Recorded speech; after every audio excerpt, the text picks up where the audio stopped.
ഇവിടെ നമ്മുടെ സംഗീതനാടക അക്കാദമിയുടെ ഓഫീസ് കെട്ടിടം സ്ഥിതി ചെയ്യുന്ന കെട്ടിടത്തിൽ നമുക്കൊരു ലിഫ്റ്റില്ല. തൊട്ടപ്പുറത്തുള്ള ലളിതകല അക്കാദമിയുടെ കണ്ടംപററി ആർട്ട് ഗാലറിയുടെ മുകളിലേക്ക് ഞാനൊരു ആർട്ട് ക്രിട്ടിക്കാണ്. എനിക്ക് കഴിഞ്ഞ ഒരുപാട് വർഷങ്ങളായിട്ട് എനിക്കോ സ്റ്റെപ്പുകൾ ഉപയോഗിക്കാൻ കഴിയാത്ത, ഞാൻ ഡിസേബിൾഡ് എന്ന് മാത്രം പറയുന്നില്ല, ഇപ്പോൾ പ്രായത്തിൻ്റെ പ്രശ്നം കൊണ്ടും പലതരത്തിലുള്ള അസുഖങ്ങൾ കൊണ്ടും പടികൾ കയറാൻ കഴിയാത്ത ആർക്കും തന്നെ ചിത്രപ്രദർശനങ്ങൾ കാണാൻ കഴിയാറില്ല. കാരണം അവിടെയും ഒരു ലിഫ്റ്റില്ല. ഈ ലിഫ്റ്റ് ഒരു ചെറിയ ക്യാപ്സ്യൂൾ ലിഫ്റ്റ് വെക്കുന്നതിനുള്ള ഒരു നീക്കം നടത്താനുള്ള അതിനുള്ള ഒരു എന്താ പറയുക, ഒരു പലതരത്തിലുള്ള ബ്യൂറോക്രാറ്റിക് അല്ലെങ്കിൽ അത്തരത്തിലുള്ള പല ഭരണപരമായിട്ടുള്ള അല്ലെങ്കിൽ ഫിനാൻഷ്യലായിട്ടുള്ള പല തടസ്സങ്ങളും നമ്മുടെ മുമ്പിൽ ഈ വിഷയങ്ങൾ ഉന്നയിക്കുമ്പോൾ വന്നുകൊണ്ടിരിക്കുകയാണ് എന്നുള്ളതാണ്. ഇതാണ് നമ്മുടെ യാഥാർത്ഥ്യം. ഈ ആക്സസിബിലിറ്റി എന്ന് പറയുമ്പോൾ, ഇപ്പോൾ ഞാനിവിടെ സംസാരിക്കുമ്പോൾ ഈ പബ്ലിക് സ്പേസിലത്തെ ആക്സസിബിലിറ്റിയെ കുറിച്ചിട്ട് ഇപ്പോൾ നമ്മുടെ ബഹുമാനപ്പെട്ട മന്ത്രി സംസാരിച്ചപ്പോഴും നമ്മുടെ വിഷൻ 2031 എന്നുള്ള ഡോക്യുമെൻറ്റിൻ്റെ അകത്തും അല്ലെങ്കിൽ ഇപ്പോൾ മറ്റേ നമ്മൾ ഒരുപാട് ആക്റ്റുകളുണ്ട്. സത്യത്തിൽ നമുക്ക് നിയമങ്ങൾക്ക് യാതൊരു കുറവുമില്ല ഇപ്പോൾ ആസ് സച്ച്. കാരണം ഇപ്പോൾ ഞാൻ ബേസിക്കലി ഒരു ഡിസേബിലിറ്റി ആക്ടിവിസ്റ്റ് അല്ല. കാരണം എൻ്റെ ഒരു പ്രവർത്തന മേഖല ജേർണലിസമാണ്, പത്രപ്രവർത്തനമാണ്. അപ്പോൾ ഒരു 92 ഒക്കെ തൊട്ട് പത്രപ്രവർത്തന മേഖലയിൽ 94 തൊട്ട് കേരളത്തിൽ സജീവമായിട്ട് പത്രപ്രവർത്തന മേഖലയിൽ ഹിന്ദുവിൻ്റെ റിപ്പോർട്ടർ, ഹിന്ദു പത്രത്തിൻ്റെ സ്റ്റാഫ് റിപ്പോർട്ടർ എന്നുള്ള രീതിയിൽ പ്രവർത്തിച്ചുകൊണ്ടിരുന്നിട്ടുണ്ട് ആളാണ് ഞാൻ. അപ്പോൾ ഈ കാര്യത്തിൽ ഞാൻ ഈ ഡിസബിലിറ്റിയെ കുറിച്ചിട്ടും ആക്സസിബിലിറ്റിയെ കുറിച്ചിട്ടുള്ള എനിക്ക് ആദ്യത്തെ ഒരു അവയർനെസ് കിട്ടുന്നത്, ഒരുപക്ഷെ നിങ്ങൾ കേട്ടിട്ടുണ്ടായിരിക്കും, ജാവേദ് അബീദി എന്ന് പറയുന്ന ഒരു ഡിസബിലിറ്റി ആക്ടിവിസ്റ്റ് ഉണ്ടായിരുന്നു ഇന്ത്യയിൽ. അദ്ദേഹത്തിന് ഇൻ്റർവ്യൂ ചെയ്യാനുള്ളൊരു അവസരം കിട്ടിയിരുന്നു വർഷങ്ങൾക്ക് മുമ്പ്.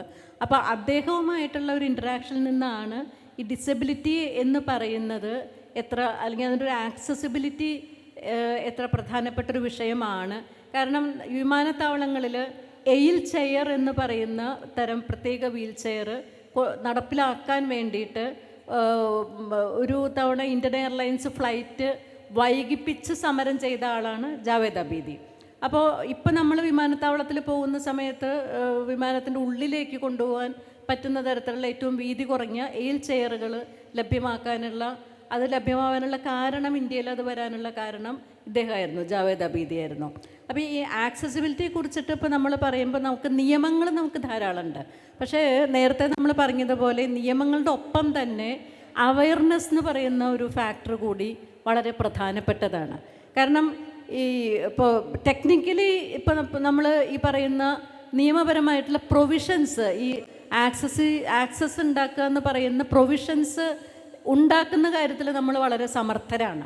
കാരണം ഒരു റാമ്പ്, പേരിനൊരു റാമ്പ് ഉണ്ടാക്കി വയ്ക്കും, അല്ലെങ്കിൽ പേരിനൊരു ഹാൻഡ് റെയിൽ വയ്ക്കും. ആ ഹാൻഡ് റെയിലിൻ്റെ അടുത്ത് ചെടിച്ചട്ടി വയ്ക്കും.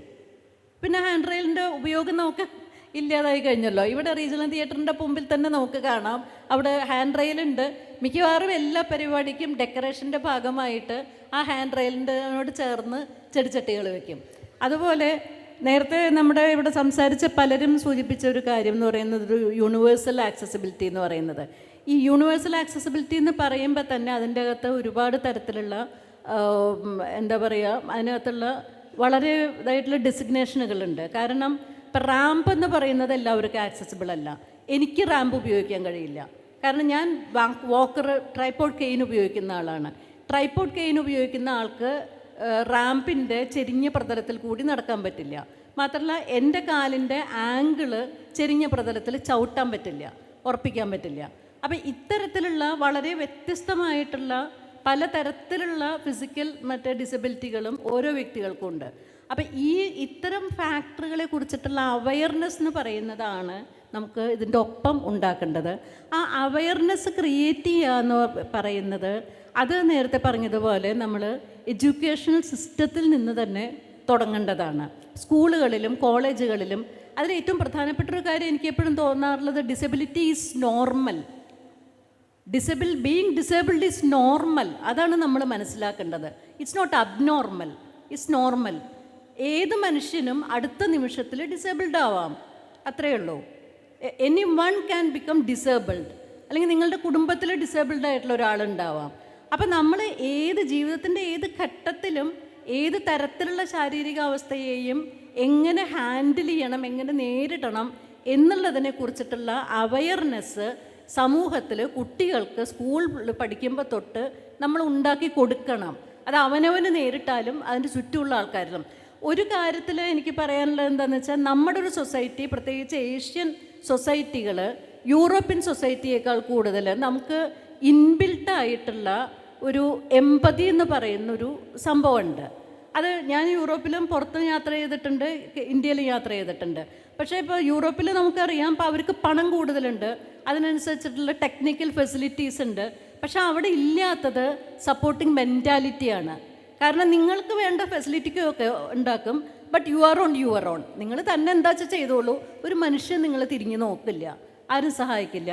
പക്ഷേ ഇന്ത്യയിലും ഏഷ്യൻ സൊസൈറ്റികളിലും സൊസൈറ്റി സപ്പോർട്ട് ചെയ്യും. ആ സൊസൈറ്റിയുടെ സപ്പോർട്ടിങ് ആറ്റിറ്റ്യൂഡിനെ നമ്മൾ കുറേയും കൂടി ടെക്നിക്കലായിട്ടുള്ള നോളജ് കൊടുക്കണം, ഹൗ ടു സപ്പോർട്ട് എന്നുള്ളത്. അത് ഒരാൾക്ക് ഇഞ്ചുറി ഉണ്ടാവാതിരിക്കും. ഇപ്പോൾ വീൽ ചെയർ ഉപയോഗിക്കുമ്പോൾ വീൽ ചെയർ എങ്ങനെ കൃത്യമായിട്ട് ഉപയോഗിക്കണം എന്നുള്ളത് കൂടി പഠിപ്പിക്കണം. അല്ലാന്നുണ്ടെങ്കിൽ ഈ ഡിസേബിൾഡ് ആയിട്ടുള്ള ആൾക്ക് വീൽ ചെയർ ഉപയോഗിക്കുന്നത് കൊണ്ട് കൂടുതൽ പരിക്ക് പറ്റാൻ സാധ്യതയുണ്ട്. അത്തരത്തിലുള്ള കാര്യങ്ങൾ നമ്മൾ എഡ്യൂക്കേഷൻ സിസ്റ്റത്തിൻ്റെ തന്നെ ഭാഗമാക്കിയിട്ട് എടുക്കണം.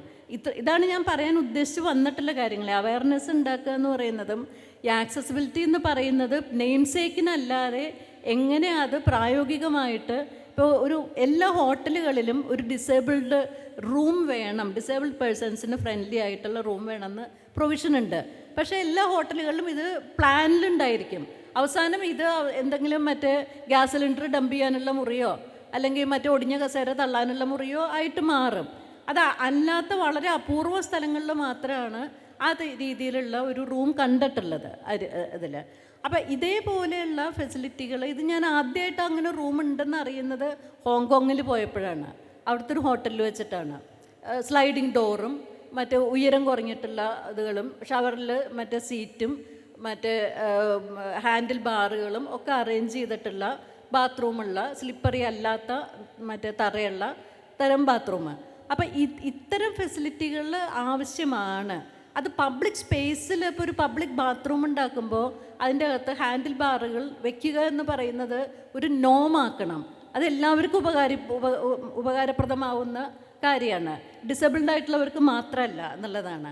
അല്ലെങ്കിൽ ഇപ്പോൾ നാളെ ഈ പറയുന്ന ആൾക്കാർക്ക് ഒന്ന് കാലൊടിഞ്ഞാൽ മതി, ഇതിൻ്റെ ആവശ്യം വരും, ഈ ഒരു സപ്പോർട്ട് സിസ്റ്റത്തിൻ്റെ ആവശ്യം വരും. അപ്പോൾ ആ രീതിയിലുള്ള ഒരു അവയർനെസ് ക്രിയേറ്റ് ചെയ്യാനുള്ള ഒരു സിലബസ് തന്നെ ഇതിൻ്റെ ഒപ്പം നമ്മൾ വളർത്തിയെടുക്കണം എന്നുള്ളതാണ്. കാരണം ഇതൊരു ഓവറോൾ പ്രോസസ്സാണ് ഈ ഒരു അണ്ടർസ്റ്റാൻഡിങ് ഉണ്ടാക്കുക എന്ന് പറയുന്നത്. ഇപ്പം ഞാനൊരു പോളിയോ സർവൈവർ എന്നുള്ള രീതിയിൽ ഇതിൻ്റെ പല തരത്തിലുള്ള ഹെൽത്ത് കണ്ടീഷൻസിൽ കൂടി കടന്നു പോയിട്ടുണ്ട്. വളരെ ഈസി ആയിട്ട് നടക്കാവുന്ന ഒരു ഘട്ടവും അതിൻ്റെ പല തരത്തിലുള്ള ഇഞ്ചുറികളുടെ നേരിടുന്ന ഘട്ടവും, ഇങ്ങനെ പല സ്റ്റേജിലുള്ള ഘട്ടങ്ങളിൽ കൂടി കടന്നു പോയിട്ടുണ്ട്. അപ്പോൾ ഈ ഓരോ ഘട്ടത്തിലും നമ്മൾ ഇതിന് നേരിടുന്ന വരുന്ന ഹെൽത്ത് ഇഷ്യൂസ് എന്തൊക്കെയാണ്, അപ്പോൾ ഇതിനെയൊക്കെ എങ്ങനെ ഇതൊക്കെ നേരിടാം. ഇതിന് ഞാൻ എൻ്റെ ഒരു പേഴ്സണൽ എക്സ്പീരിയൻസിൽ നിന്ന് എനിക്ക് എൻ്റെ ചുറ്റുമുള്ളവരെ കൊണ്ട് അത് എങ്ങനെ ചെയ്യിപ്പിക്കാനുള്ള വേറൊരു കപ്പാസിറ്റി എനിക്കുണ്ട്.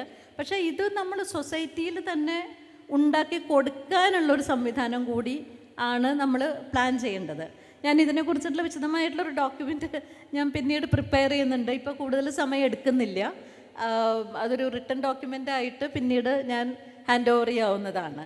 അപ്പോൾ ഇത്രയും പറഞ്ഞുകൊണ്ട് ഇപ്പോൾ തൽക്കാലം അവസാനിപ്പിക്കുന്നു. എല്ലാവർക്കും നന്ദി, നമസ്കാരം. റഹ്മുദ്ദീൻ PK കേരള സർക്കാരിൻ്റെ ആരോഗ്യ വകുപ്പ് കീഴിൽ ക്ലിനിക്കൽ സൈക്കോളജിസ്റ്റാണ്. നിലവിൽ അദ്ദേഹം കോഴിക്കോട് ഗവൺമെൻറ് മാനസികാരോഗ്യ കേന്ദ്രത്തിൽ സേവനമനുഷ്ഠിക്കുന്നു. ഡിസബിലിറ്റി റീഹാബിലിറ്റേഷൻ മാനസികാരോഗ്യ മേഖലയിൽ 14 വർഷമായി സേവനമനുഷ്ഠിക്കുന്നു. അദ്ദേഹം 2015 മുതൽ 2021 കാലയളവിൽ കാലിക്കറ്റ് യൂണിവേഴ്സിറ്റി സാമൂഹ്യനീതി വകുപ്പിൻ്റെ സംയുക്ത ഫ്ലാഗ്ഷിപ്പ് പദ്ധതിയായ CDMRPയിലെ ജോയിൻറ്റ് ഡയറക്ടറായും UNESCO chair community based disability management and rehabilitation studies എന്ന പ്രോഗ്രാമിൻ്റെ ചെയറായും സേവനം അനുഷ്ഠിച്ചിട്ടുണ്ട്. വളരെ ആദരപൂർവ്വം അദ്ദേഹത്തെ വിഷയം അവതരിപ്പിക്കുന്നതിനായി ക്ഷണിക്കും.